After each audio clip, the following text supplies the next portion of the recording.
check out the refugee crisis which is facing so many countries in Europe at the moment.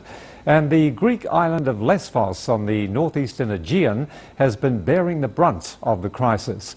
Hundreds of volunteers from all over the world continue to flock to the island to help thousands of people reaching Greece in rubber boats from Turkey.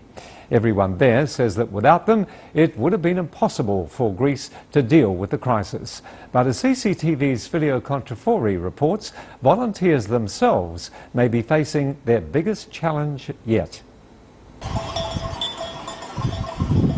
Lately, it has been eerily quiet on the Greek island of Lesvos. Only strong winds. Boats loaded with refugees have disappeared from the horizon for almost a week now. This transit camp on one of the island's northern beaches has been empty of refugees, but full of energy as new volunteers arrive.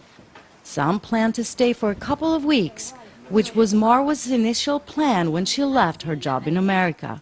Seeing the crisis unfolding before her eyes made her turn those weeks into months. There's volunteers from all over the world you meet, and I think when you come here and just see the little details that impacts every decision, impacts every single life, meeting each of these individuals, it becomes more real and just reminds you how they are humans at the end of the day.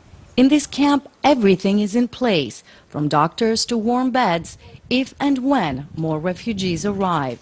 Despite the recent slowdown, Europe is trying to decide how to deal with the crisis and plans to send NATO warships to the area. It is very normal to have quiet days or weeks, depending on the weather, depending on what politics are going on. If there is a politician visiting either in Turkey or Greece, that will definitely make the flow more or less.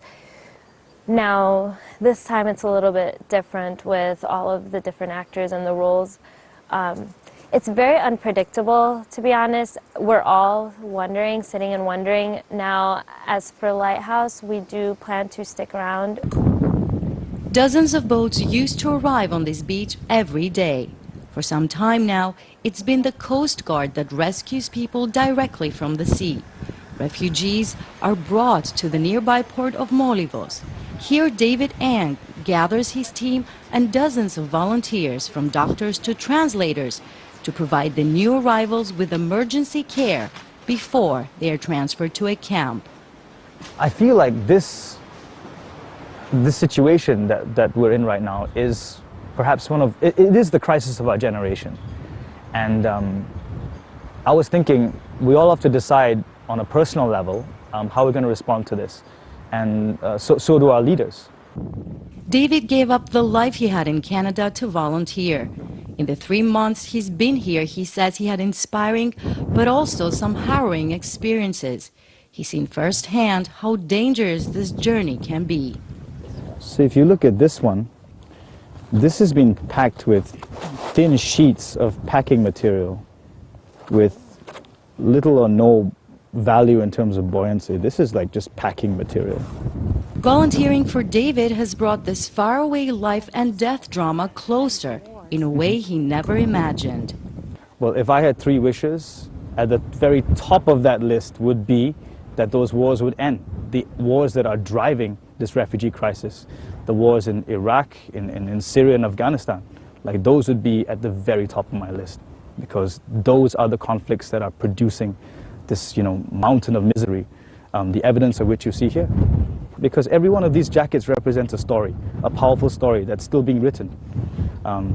And the stories that I've heard, they break my heart. I'll remember them for the rest of my life. Filio Contrafori, CCTV, Lesvos, Greece.